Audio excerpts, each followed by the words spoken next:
So, in the last lecture we discussed sort of a background into wavelets, right. What are wavelets, why do we need wavelets, what are the shortcomings of the discrete Fourier transform and so on, right. And we said that one of the important things that motivates wavelets is multi-resolution. That means we want to expand a function at different scales, at different resolutions, right, and that has applications from denoising to efficient signal representation, etc., etc., right. So, now we will get into the details of the of wavelet analysis. The first and foremost to get towards this is understanding what multi-resolution property is all about. Okay. So, let us start with the definition first.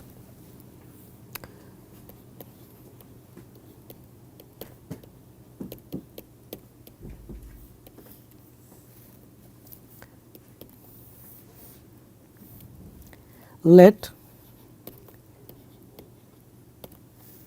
V suffix j for j equals dot dot dot minus 2 minus 1 0 1 2 dot dot dot be a sequence of subspaces of functions in L to R, right. They are basically square integrable functions.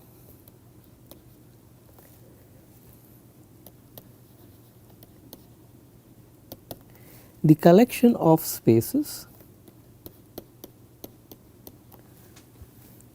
which is all Vj, j belongs to the set of integers, is called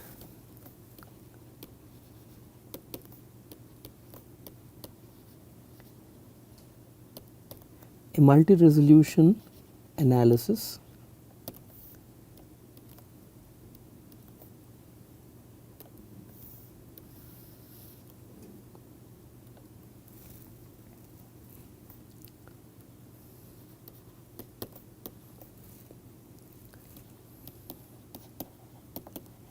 with a scaling function phi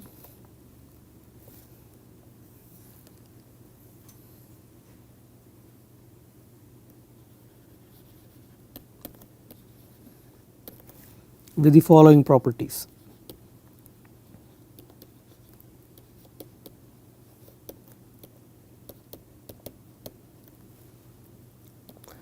So, let Vj j equals dot dot dot minus 2 minus 1 0 1 2 3 so on be a sequence of subspaces of functions in L to R, that is all square integrable functions, and the collection of spaces Vj, j belongs to the set of integers, is called a multi-resolution analysis with a scaling function phi if the following properties hold good. Okay. Let us see what the properties are. The first property is the nesting property. What it means is the space Vj is contained in Vj plus 1, that is V0 is contained in V1, is contained in V2, so on. So, this is a containment property, this is called nesting, and we will see very carefully through illustrations and examples what this containment property is pretty soon. Okay. So, I think you can get an idea that one subspace is contained in the other subspace. So, this picture should be there in your mind. The second is closure.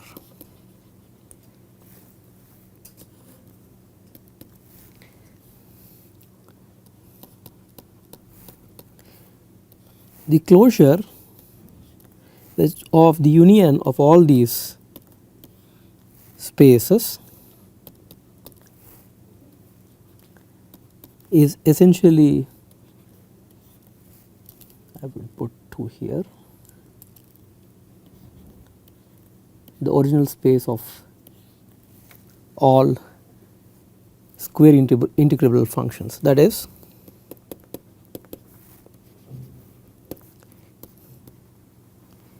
the closure of the set of spaces covers L2R, which means that every function in L2 has a representation using elements in one of the nested subspaces, right, which also means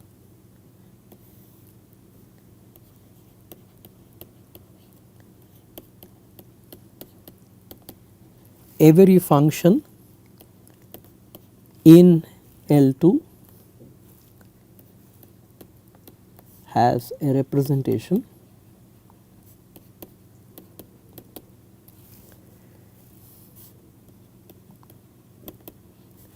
using elements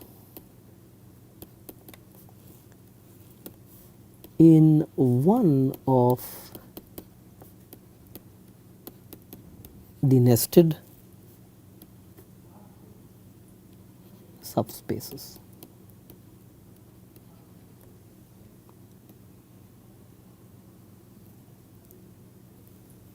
I would say this is sort of the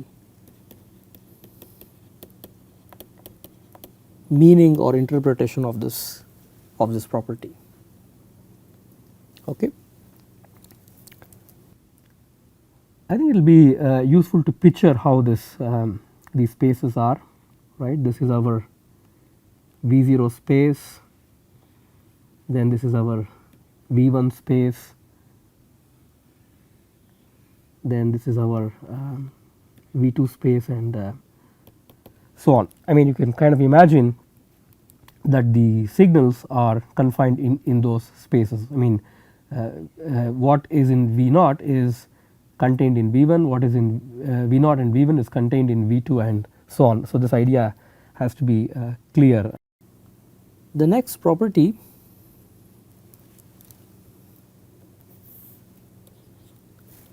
is shrinking.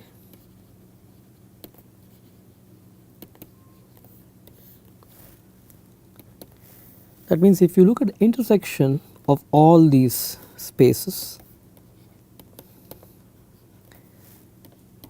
this should be trivially the 0 element.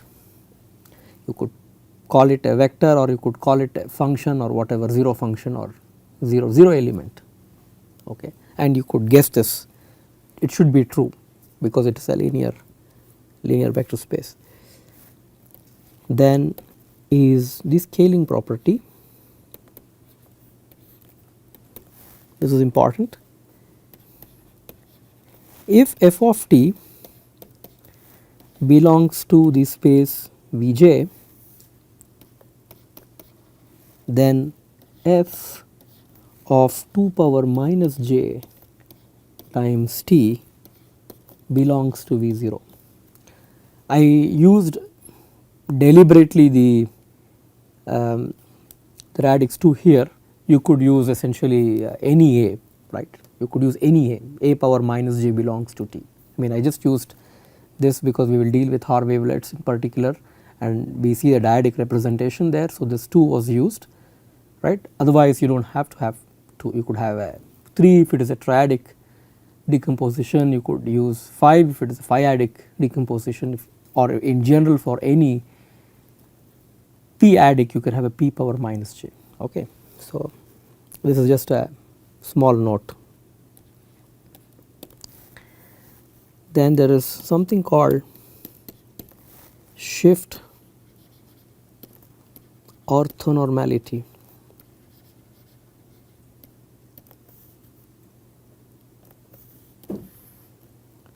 What it means is as follows.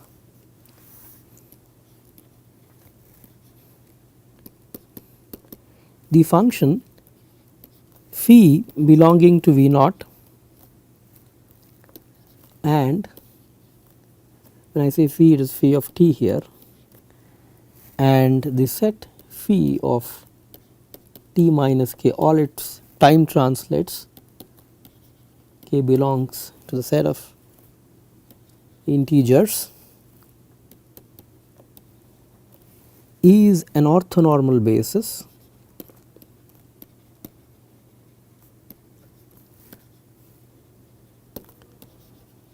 for the space V0.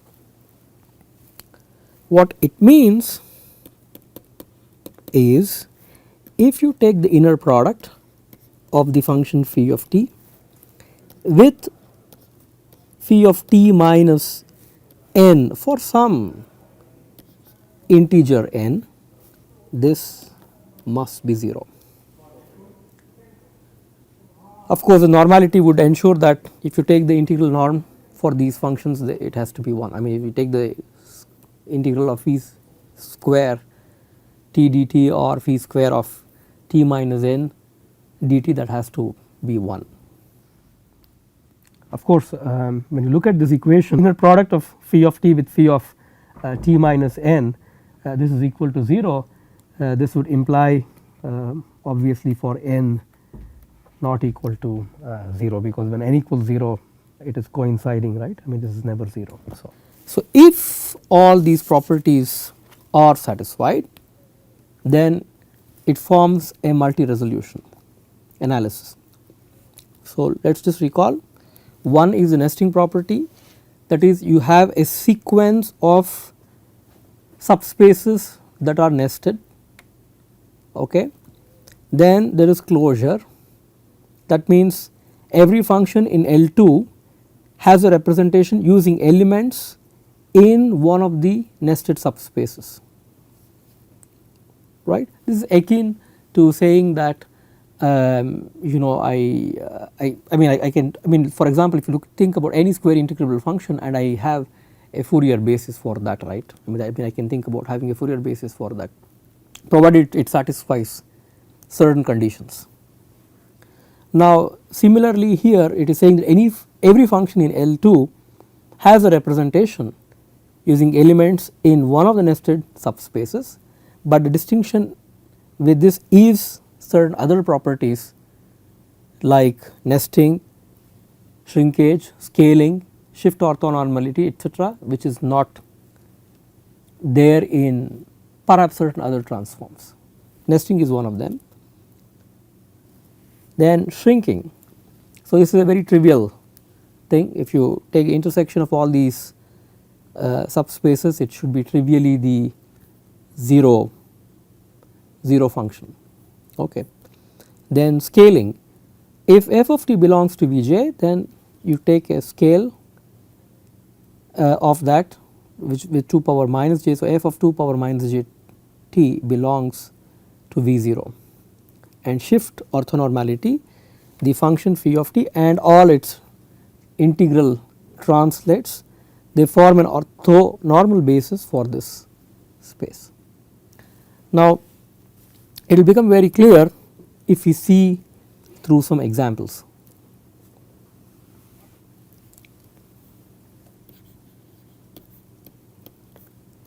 Let us see this.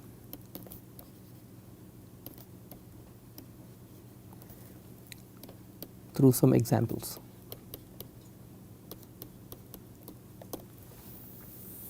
So we start with a definition. So we will start with the simplest wavelet, which is the Haar wavelet, and then we will progressively advance, okay.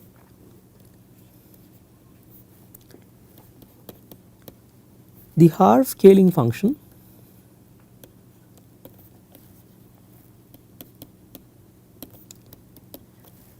is defined as follows. Now phi of t is 1 between 0 and t less than 1, and it is 0 0 else. So, if you just plot this,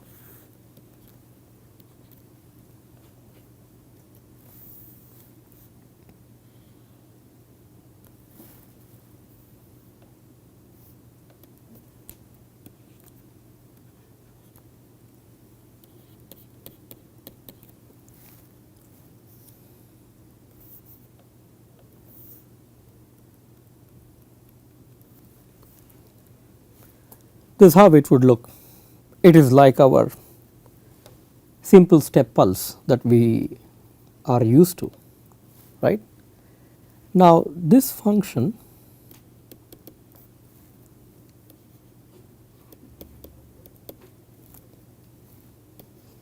has finite, or I would say compact support,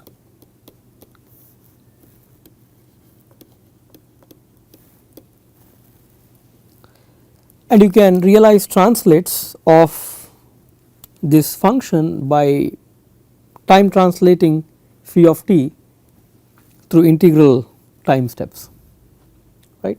And this is very important. This compact support is very important because unlike the sine cosine bases that form essentially the basis for the Fourier expansion, the bases here have compact support. You look at sine cosine, it basically extends from minus infinity to plus infinity, and this is one of the fundamental questions that we asked in the very beginning for signal representation. Do we need functions which are not finitely supported to expand a function which is finitely supported? It is a commonsensical question to ask. I mean, I have a pulse maybe from 0 to say 5 seconds, some t seconds, some arbitrary pulse, and why would I need sines and cosines in an infinite dimensional basis, I mean whose dimension is basically infinite, to expand this signal, and each of the basis functions themselves are not compactly supported. Can I represent functions using a compactly supported basis set? Okay. So, if you ask this question, this is where we are sort of alluding ourselves to. Okay. Just another detail, phi of t minus k is phi of t translated by k units to the right if k is a positive integer. I mean, you can translate it to the right or to the left. Now, once we get this picture of compact support and translations, now we are ready to define this space V0. V0 is a space of all functions of the form sigma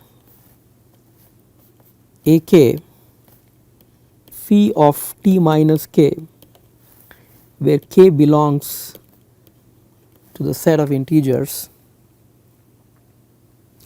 and ak's they are basically real numbers.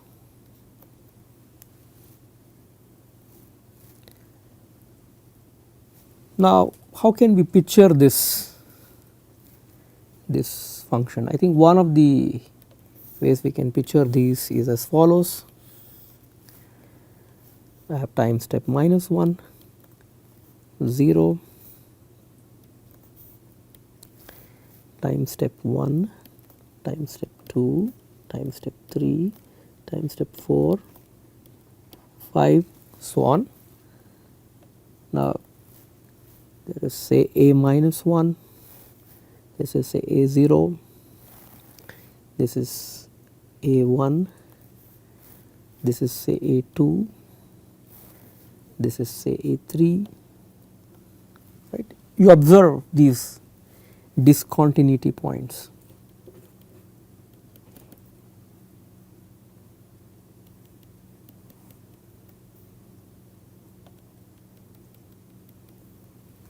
Right, so on and so forth. So this is like our A minus 1, this is A naught, this is A1, this is A2, this is A3, dot dot dot.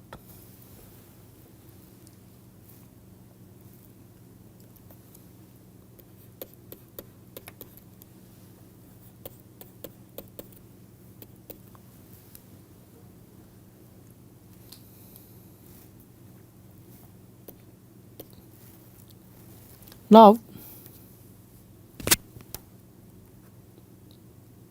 of course, you can clearly observe the shift orthonormality, right. I mean, if you take phi of t with phi of t minus 1 for this simple scaling function, it is basically 0 because the support, I mean, the overlap is essentially 0 between phi of t and phi of t minus 1, right. So, you now can appreciate the idea why you want to have time translates starting from a simple box care function.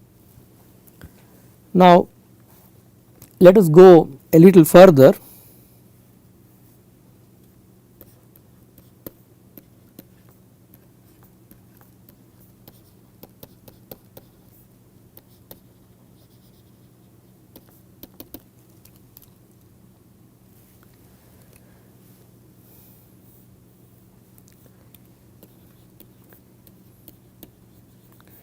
So, we shall start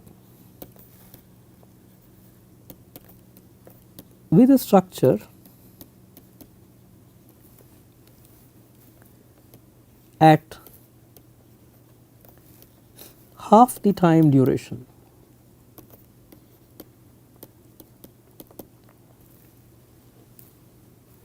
That is, we start with phi of 2t. So, let us sketch how this looks.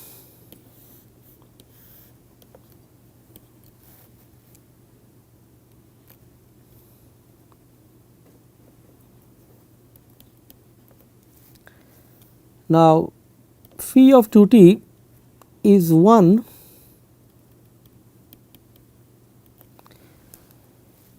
between 0 and half, and it is 0 otherwise.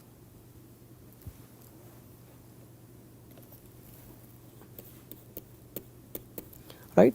You plug in when t equals half, it is 1, t, you plug this into the function, so you can really see this what is happening.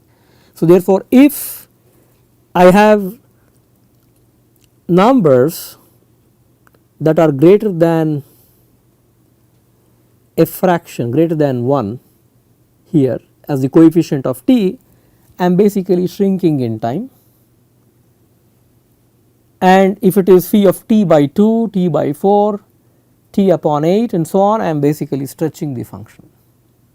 So, I can stretch or I can compress depending upon how I modulate the coefficient in front of t, right. And again I can think about time translates of these.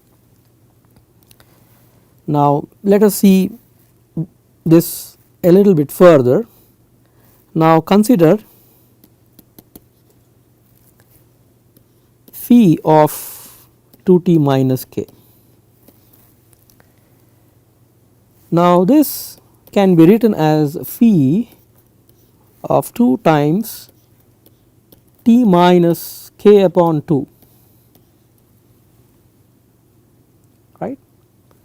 So, what does this mean?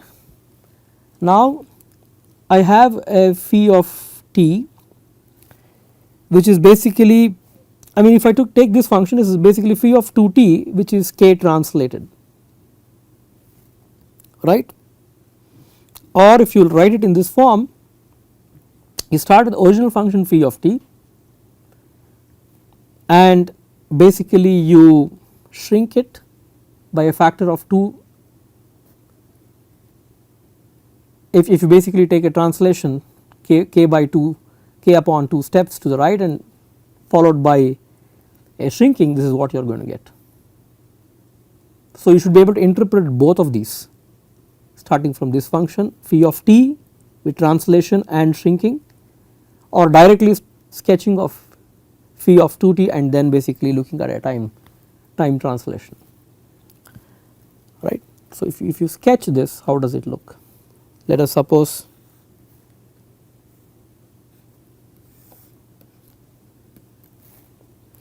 we choose k equals 1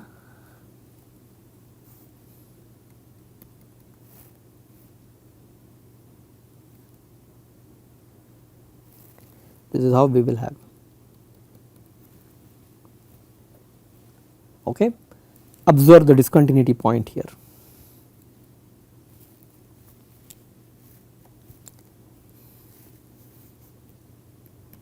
This is 1, indication this is 1.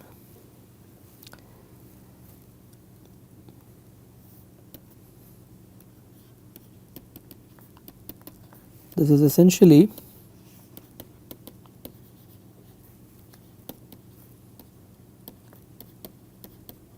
translation of phi of 2t to the right.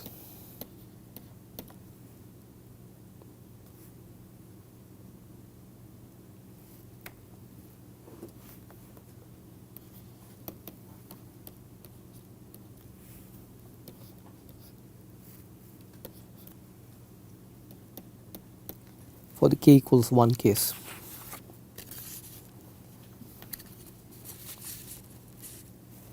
Now we get this picture, right. So you have a space V0, you have a space V1, so on and so forth. Now V0 is basically all V0 is a space of all functions which can be realized using the basis phi of t minus k, right. So and now V1 would be basically using the basis phi of 2t minus k, right. That picture should become pretty clear for us.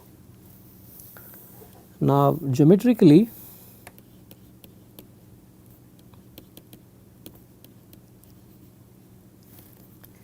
V1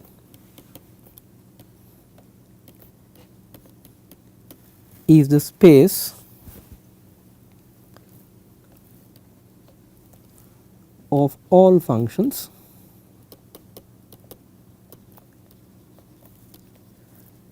of the form summation k belonging to set of integers ak phi of 2t minus k, where ak is some real number. Now you may wonder where the discontinuities are, and the discontinuities exist at half integer multiples, right. The possible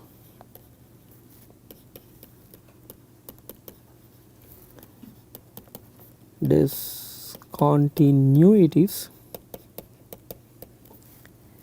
exist at half integer multiples, that is 0 plus minus half plus minus 1 dot dot dot. So let us carefully analyze and see what this nesting property is, okay.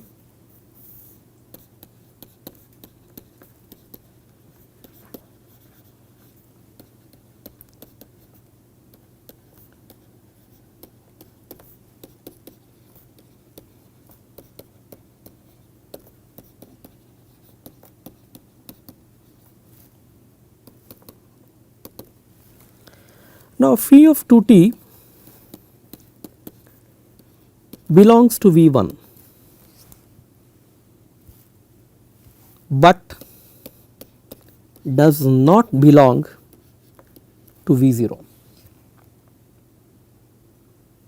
right.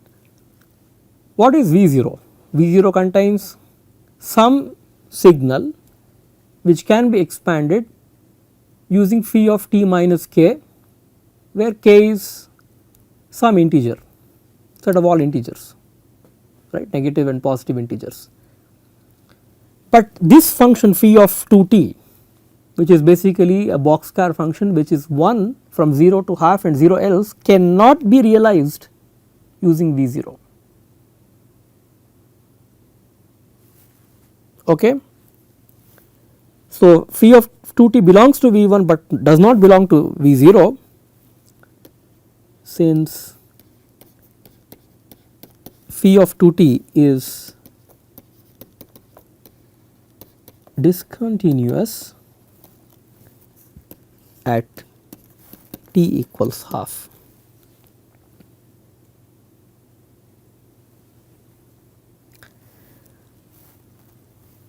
I mean, if you think about it in the form of sets for these discontinuities, I think it is much easier to picture this way. Discontinuities in V0, they exist at 0 plus minus 1 plus minus 2 dot dot dot. But if you think about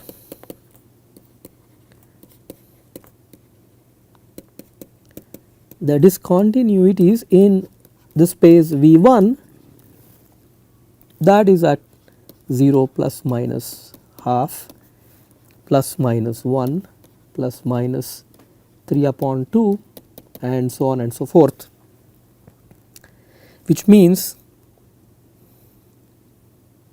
any function in V0 is also contained in V1.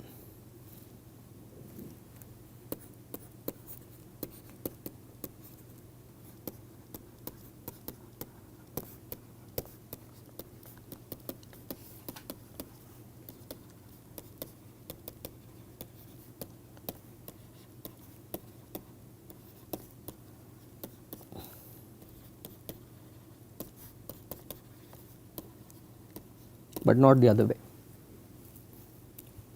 This is an important sort of observation that you might want to think about, right. So, we can conveniently say that V0 is contained in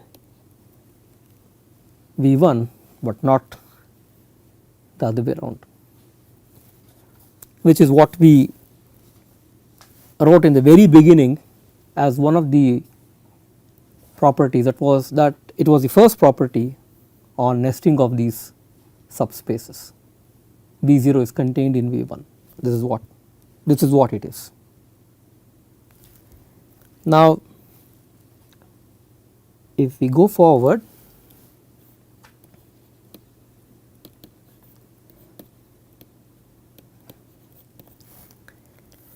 Vj has all the information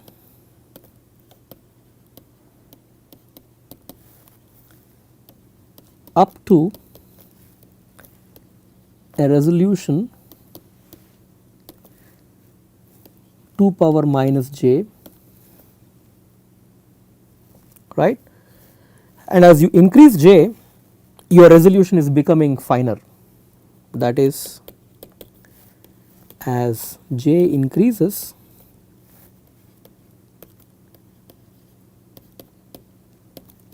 the resolution is finer.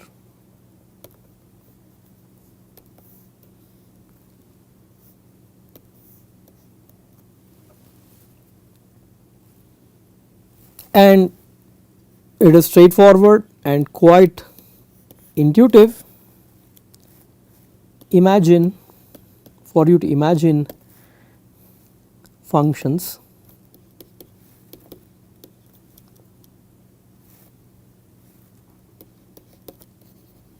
of the form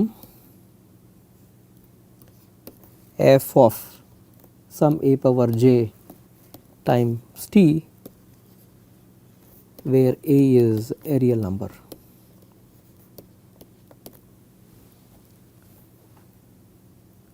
Now, where is this useful? Suppose I have a short burst of some time, let us say root 2 seconds or 1 upon root 2 or some very small time, right. I can figure out to which space it belongs to, and I can go to that level of detail that I would want to in the appropriate space, right, rather than having the same bandwidth across all the filters, or if you think about in the language here in terms of saying that we give the same resolution for all the functions, we say we give a sort of a different resolution for different scales. That is the whole idea, and you have to get that picture very clear in your mind. All phi of t minus k's, all phi of 2t minus k's, all phi of 4t minus k's, all phi of 8t minus k's, so on and so forth, right. If you imagine this space, you can think about, yeah, I can go to whatever resolution that I want in whichever space, and I can expand a function in that space, okay. And I have this nesting property, one subspace is contained in the other. Now, let us go a little further.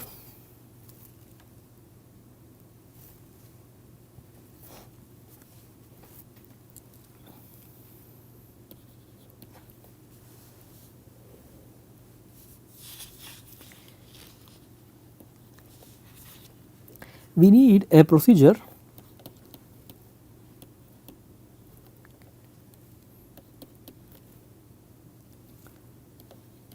to do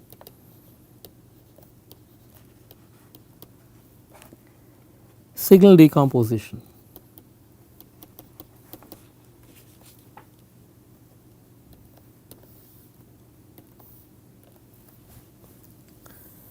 So, let us see the intuition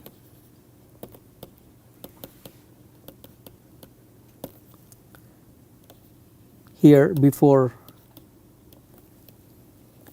we proceed formally. I mean, if you think about the history of mathematics, at any point of time, first you have to have some intuition, some idea to start with. That is a key thing, and then you start building the theory rigorously, formally, right. Nobody starts with some, I mean, you have some definitions. If you know those definitions, it is great, but if you do not, you start with an idea from scratch, and then post that you start building things, okay. So, let us see this intuition here. So, let us start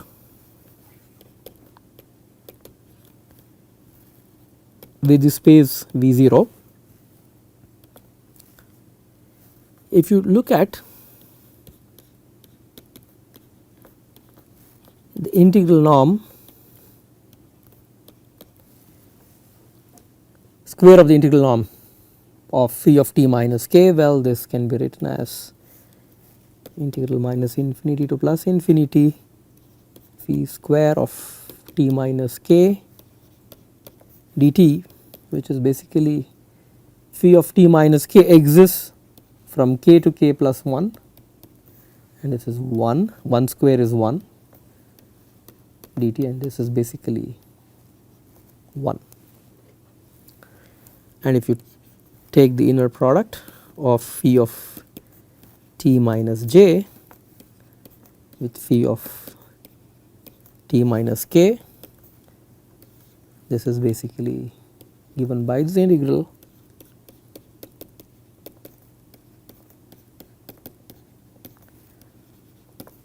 which is 0 for j not equal to k. If j equals k, of course it is 1. So, how do you visualize this?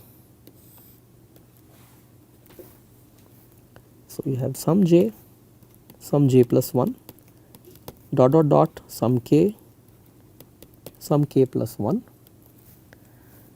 and you have this, this.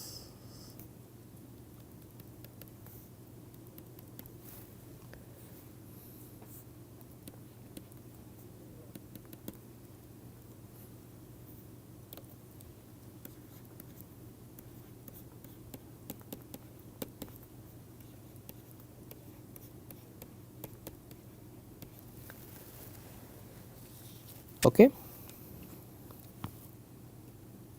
Now, we have established normality, we have established orthogonality, it forms an orthonormal basis. We have understood how these functions look with scaling. It could be a stretch or it could be a shrinkage. Now, we are ready to basically state a result which is formal, and we state this as a theorem.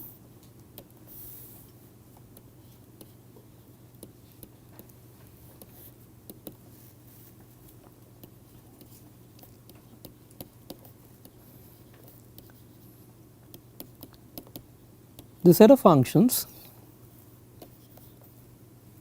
2 power minus j upon 2 phi of 2 power j times t minus k for k belonging to set of integers form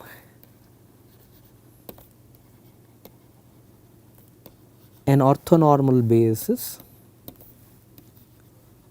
for Vj, space Vj. Proof is pretty straightforward. I will just give you a sketch.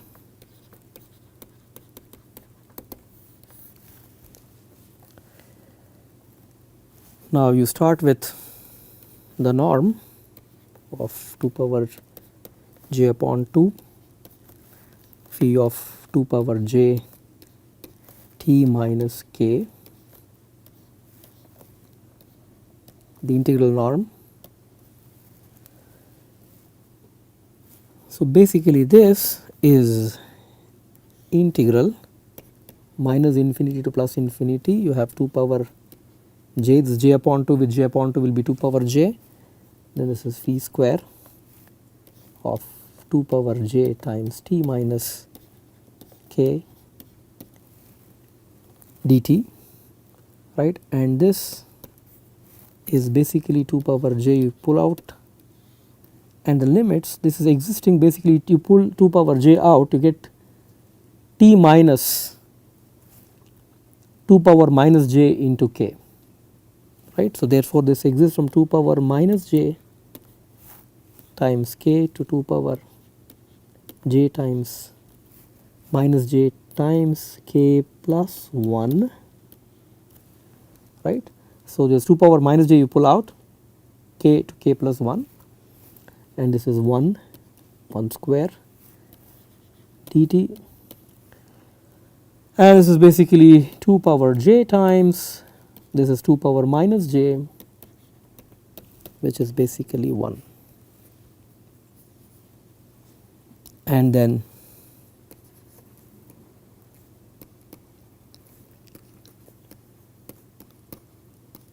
you can quickly check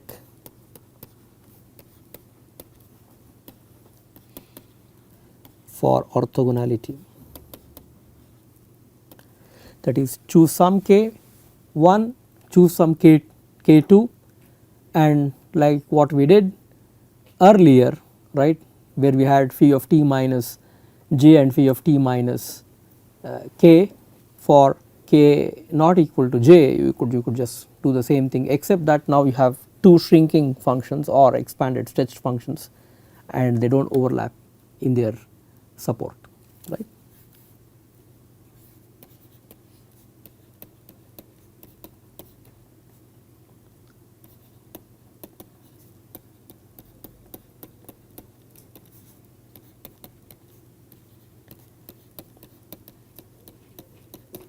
very important for different time translates. It's very important. Well, a small typo here that I just saw right now. This negative, there should not be a minus sign here. It is 2 power j upon 2. I mean, because it has to integrate to 1. So what it means, if you put in the formal language, the inner product of 2 power j upon 2 phi of 2 power j t minus I, take the inner product with 2 power j upon 2 phi of 2 power j times t minus some k equals 0, because I is not equal to k and they have disjoint supports, and that sort of proves this result. We will stop here.